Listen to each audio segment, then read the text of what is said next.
কেমন আছে খাবার আব্বু? হ্যাঁ ভালো। দেখছো আমি বলছিলাম কোয়ালিটি টাইম না টাকা দিয়ে কিনতে পারছো। এটা on the house. Thank you. Cake কোন সময় কিনলা? কেক কিনি নাই, বলো না ইটস অন দ্য হাউস, মানে হচ্ছে ওরা জানে যে আমাদের কারো জন্মদিন আজকে, সেই জন্য ওরা একটা কমপ্লিমেন্ট। Happy birthday.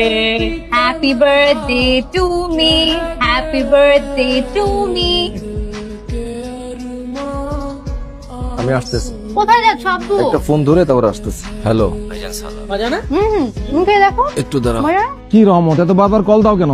সরি ভাই, ওই আপনার কথা মতো 3,71,52,024 টাকা পুরোটাই উঠাই ফেলেছি। টাকা রেডি আছে ভাই। বাহ, এইটা খুব ভালো খবর। ঠিক আছে, আমি রাত্রে আসতেছি।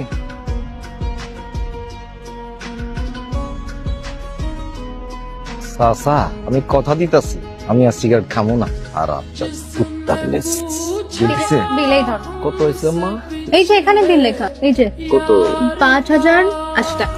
5,080 টাকা খাই পেরেছি তিনজনে মিলে। আচ্ছা আব্বু, একদিনই তো, আমার জন্মদিন কি প্রতিদিন আসে? তোমাকে কিন্তু আমি এটা বলে আসলাম যে তুমি এগুলো বলতে পারবে না। ঠিক আছে চলো তাহলে। খুচরাটা নিয়ে যাই। 20 টাকা খুচরা? এরকম রেস্টুরেন্টে আসলে মানুষ এমনিতে 200-300 টাকা টিপ হিসেবে দিয়ে যায়, তুমি 20 টাকার জন্য বসে থাকবা?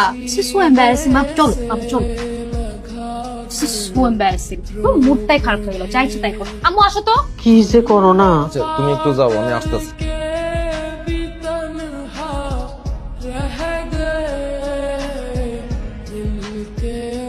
মায়ানট,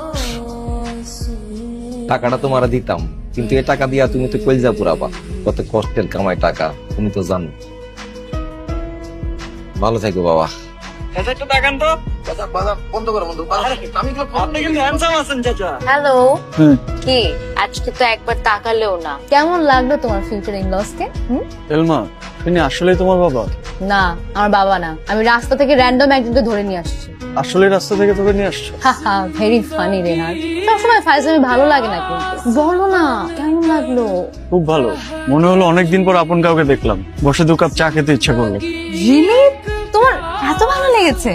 হ্যাঁ, ওটা গল্প শোনা বাকি চাচার থেকে। চাচার থেকে? না মানে তোমার আব্বু। I can not wait to meet him again. আচ্ছা শোনো, হোয়াটসঅ্যাপে তোমাকে একটা ক্লিপ পাঠাচ্ছি, দেখে ফোন দিয়ে জরুরি কথা আছে। ওকে পাঠাও।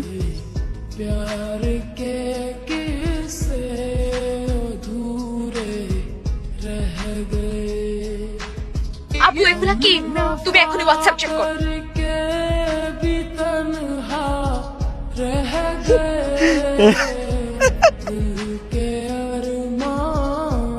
হ্যাঁ মা, এই যে মাত্র বাস থেকে নামলাম, সিএনজি পাচ্ছি না। মা, এখান থেকে ডিরেক্ট ছোট চাচুর অফিসে যাচ্ছি, আমার জন্য একটু দোয়া করো মা, এবার যেন চাকরিটা পেয়ে যাই। মা রাখলাম। চাচা, ও চাচা। আল্লাহ তোমার মনের আশা পূরণ করুক মা।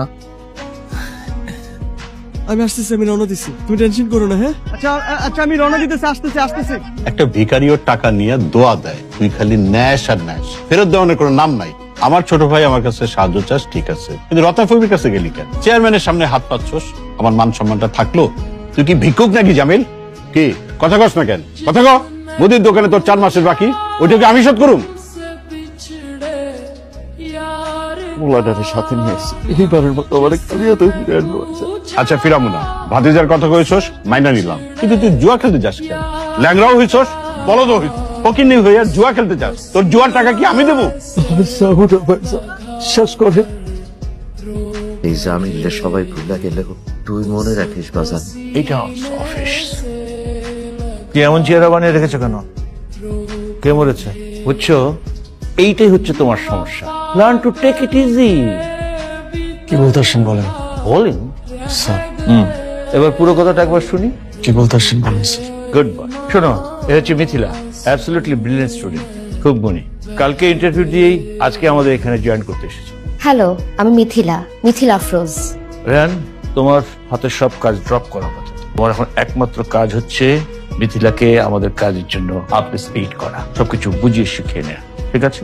জি স্যার। স্যার, আমার এই বিষয়টার ব্যাপারে কি হলো? ওটা পরের মাসে বলবো। মিথিলা, তুমি সবকিছু বুঝে নাও, সেটেল নাও, আর আপডেট জানাতে আমার রুমে এসো।